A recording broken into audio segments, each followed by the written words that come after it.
이스라엘 백성들은 애굽 왕 바로에서부터 일반 백성, 심지어 모든 백성의 처음 태어난 것이 죽는 장자의 재앙을 비롯해 10가지의 재앙으로 살아계신 하나님의 능력을 체험했습니다. 그래서 430년 종살이하던 애굽에서 해방되어 약속의 땅 가나안으로 출발했습니다. 그런데 얼마 지나지 않아 큰 장애물을 만났습니다.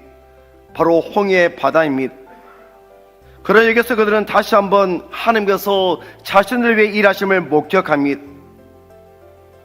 홍해가 갈라지고 바로 왕이 보낸 애굽의 군사들을 수장시키는 하나님의 능력을 보았습니다. 그리고 그 구원의 하나님을 기쁨과 감사함으로 찬양하고 영광과 존귀를 올려드렸습니다. 그러고 나서 본격적인 광야 생활이 시작되었습니다.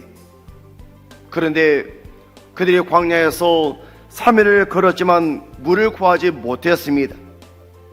그러던 차에 한 곳에 이르러 물을 발견했습니다. 지쳐있는 상황에서 물을 발견했으니 얼마나 기뻤겠습니까? 그래서 정신없이 달라붙어서 물을 마시려 했습니다. 하지만 그 물은 사람이 마실 수 없는 쓴물이었습니다. 그래서 그 이름을 마라라고 했습니다.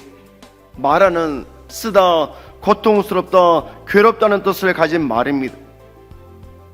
그러자 백성들의 입에서 원망과 불평이 터져 나왔습니다. 그런데 우리가 여기서 잊지 말아야 할 것은 그들이 불과 며칠 전에 겪었던 홍해바다 사건입니다. 그러나 마라의 문제 앞에서 그들의 결심은 여지없이 무너지고 말았습니다. 하나님께서 그들에게 주셨던 은혜를 잊어버린 것입니다. 그러나 이때 그들의 지도자였던 모세가 하나님께 부르짖었습니다. 그 결과 하나님께서 한 나무를 지시하셨고 그것을 물에 던짐으로 쓴물이 단물로 변하는 기적이 일어났습니다. 이 나무가 어떤 나무인지는 알 수가 없습니다. 그러나 분명한 것은 나무는 물을 고치는 도구일 뿐 물을 고치신 분은 하나님이십니다. 그리고 구속사적인 관점에서 볼 때 이 나무는 죄와 죽음의 쓴물을 달게 하는 능력 있는 예수 그리스도의 십자가를 상징합니다. 그렇습니다.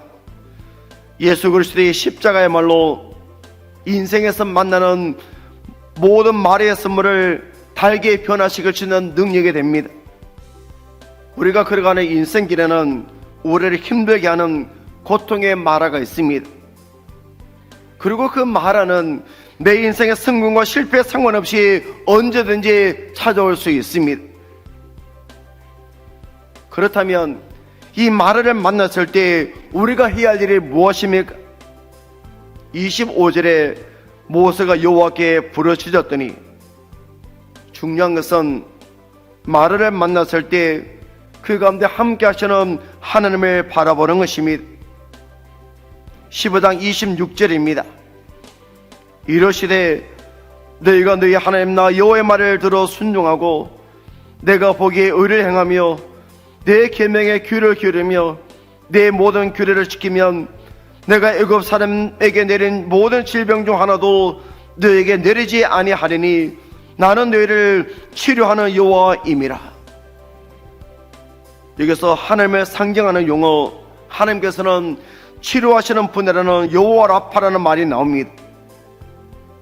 성경에서 말하고 있는 여호와 라파는 단지 질병의 치유뿐만 아니라 상한 마음의 치유, 민족의 회복, 하나님과의 관계 회복을 통한 영적인 치유, 그리고 종말론적 구원을 나타내는 의미로 사용되고 있습니다.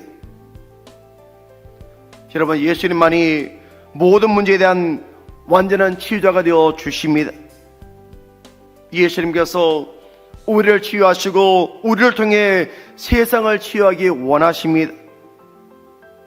오늘 우리에게 치유하시는 주님의 은혜가 우리 개인과 가정, 교회 위에 충만하게 일어나기를 원합니다. 그래서 우리를 통해 치유자 되시는 예수님이 세상에 드러날 수 있기를 간절히 축원합니다.